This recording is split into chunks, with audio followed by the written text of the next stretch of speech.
Pernah nggak sih kalian memikirkan berapa pengeluaran kalian dalam satu bulan? Mulai dari berapa uang masuk dari rekening kalian, berapa uang belanja bulanan kalian, bayar keperluan ini itu, order makanan lewat ojol, atau hanya sekedar jalan-jalan buat ngilangin penat selama bekerja.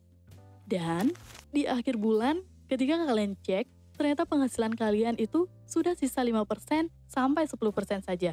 Yang mana belum kalian sisihkan untuk tabungan, dana darurat, dan yang lainnya. Dengan gaya hidup seperti ini, besar kemungkinan kalian akan kesusahan bila terjadi hal-hal yang tidak terduga atau kesulitan dalam melunasi kewajiban seperti utang atau pinjaman. Apalagi menabung untuk masa yang akan datang.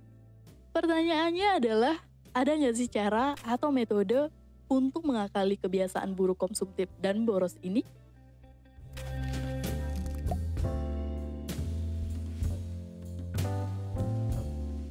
Pada umumnya, bila kalian memiliki uang Rp100.000, maka uang tersebut akan kalian bagi untuk berbagai macam hal. Pembagian uang dalam berbagai kategori inilah yang disebut budgeting atau penganggaran. Dengan menganggarkan sejumlah uang pada aspek-aspek tertentu yang dirasa diperlukan, akan membuat pengambilan keputusan menjadi lebih efektif, bahkan meningkatkan kualitas dari suatu proses.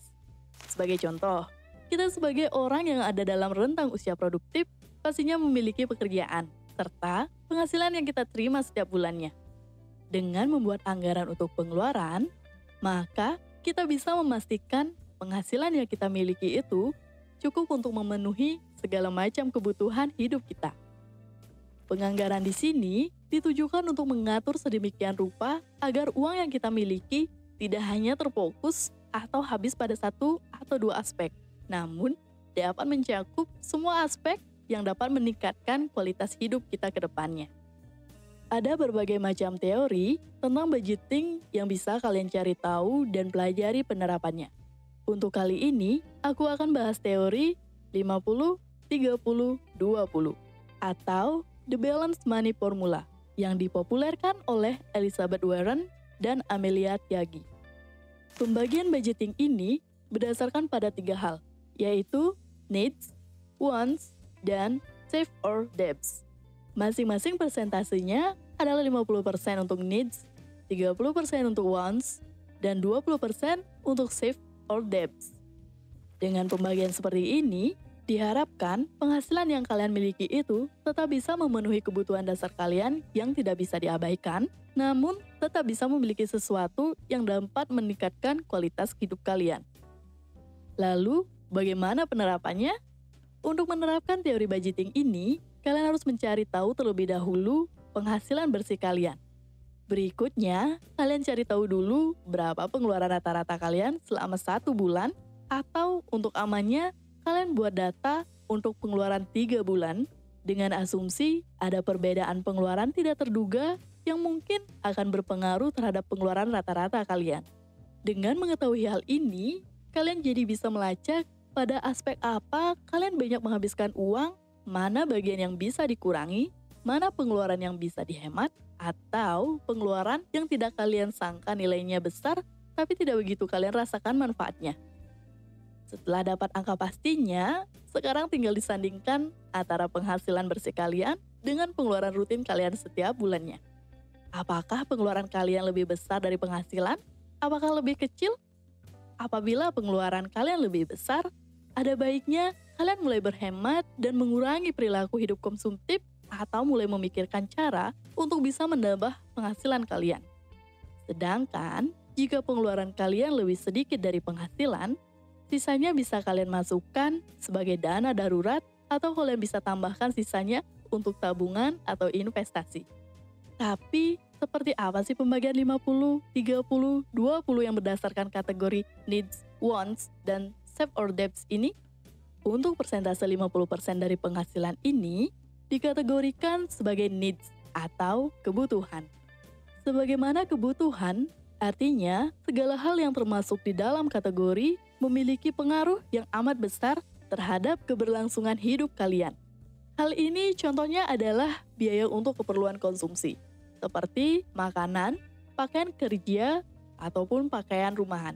biaya tempat tinggal, listrik, air, ongkos kendaraan, membayar iuran sampah, tagihan wajib seperti uang kartu kredit pun masuk ke bagian ini. Namun, hanya sebatas pembayaran minimalnya saja. Sisanya akan dibebankan pada bagian 20% penghasilan yang masuk kategori save or debts. Pada bagian 30% dari penghasilan ini dikategorikan sebagai wants atau keinginan. Yang artinya, aspek ini tidaklah harus dipenuhi secara mutlak, namun bila terpenuhi dapat meningkatkan kualitas hidup kalian.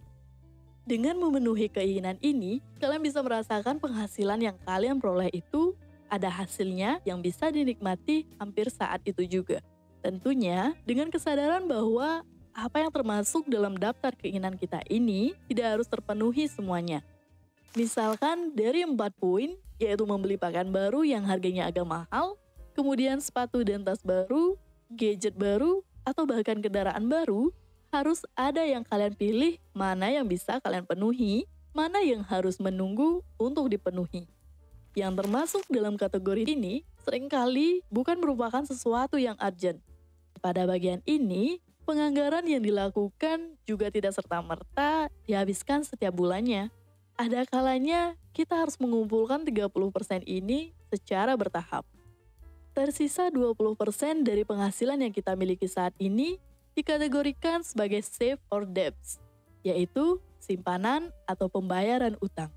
Meskipun kalian memiliki penghasilan yang besar, apabila kalian tidak memiliki tabungan untuk dana darurat atau menyisihkan sebagian uang kalian untuk membayar utang, hal ini dapat menjadi masalah. Karena kita tidak pernah tahu apa yang akan terjadi di masa yang akan datang, sehingga amat penting untuk mempersiapkan segala sesuatunya. Tapi, kenapa persentasenya kecil? Karena yang kita pakai patokan adalah neraca keuangan yang sehat, di mana utang yang dimiliki itu tidak terlalu besar ataupun pembayarannya bisa dilakukan secara bertahap. Teori budget ini hanya patokan, bukan 100% dihabiskan sejumlah budget yang sudah ditetapkan di awal. Apakah aturan ini kaku dan harus diterapkan sedemikian rupa? Jawabanku tidak. Persentase ini hanya untuk membantu kalian membagi keuangan kalian dalam beberapa kategori besar yang menjadi pengeluaran kalian selama ini. Apabila dari hasil pendataan kalian ternyata pengeluaran kalian lebih banyak habis karena memenuhi keinginan, ada baiknya mengatur pola hidup dan mengurangi gaya hidup konsumtif tersebut. Kalaupun kalian mau agar pembayaran utang lebih cepat selesai, kalian bisa pakai 50% untuk pembayaran utang, 30% untuk biaya kebutuhan, 10% untuk tabungan, dan 10% keinginan. Namun, kompensasinya adalah kebutuhan esensial kalian tidak bisa terpenuhi 100%, jadi harus dipertimbangkan secara matang ya. Aku akan berikan contoh sederhana ya, agar kalian sedikit terbayangkan. Anggaplah aku bekerja di perusahaan swasta dengan gaji besi sebesar 5 juta rupiah. Dari 5 juta rupiah ini, aku anggarkan 2,5 juta rupiah untuk kebutuhan seperti belanja kebutuhan makan, minum, membayar kos, listrik, air, iuran sampah, dan paket internet, serta kebutuhan-kebutuhan dasar lainnya. 1,5 juta rupiah aku anggarkan untuk membeli makanan di restoran, ngopi-ngopi santai, atau menonton film, dan kegiatan lainnya yang dapat memberikan perasaan terpuaskan atau self-reward. Dan 1 juta rupiah sisanya aku pakai setengah untuk menabung, dan setengahnya untuk membayar tunggakan laptop yang aku pergunakan untuk bekerja. Nah, di akhir bulan, dari yang sudah aku anggarkan ini, ternyata pada kategori needs, ada sisa sebesar 500 ribu rupiah. Dan dari kategori wants, ada sisa sebesar 350 ribu rupiah. Sisanya ini bisa aku masukkan ke dalam kategori save or debts. Opsinya adalah menambah tabungan atau membayar utang tunggakan laptop tersebut. Penganggaran di awal adalah bentuk perencanaan kasar terhadap ekspektasi pengeluaran yang mungkin akan terjadi berdasarkan data historis yang sudah dilalui. Apakah persentasenya boleh ditukar? Bisa saja. Dengan catatan, pemenuhan kebutuhan kalian jangan sampai menjadi korban terlalu ekstrim, sehingga dapat mengganggu aktivitas dan produktivitas kalian. Ada cukup banyak cara untuk meningkatkan jumlah tabungan kalian. Di antaranya, memanfaatkan produk keuangan maupun instrumen investasi seperti deposito, reksadana, saham, dan yang lainnya yang memiliki return cukup tinggi untuk membantu kalian dalam mengembangkan tabungan yang kalian miliki dengan lebih cepat. Sekian dulu materi pada kesempatan kali ini. Bila suka dengan video-video seperti ini, silakan subscribe channel ini dan jangan lupa nyalakan loncengnya. Follow juga sosial media tentang uang dan jangan lupa cek video kami yang lainnya. Ingat, uang tidak bisa membeli kebahagiaan, tapi uang bisa memberi kebahagiaan. Sampai jumpa di video selanjutnya.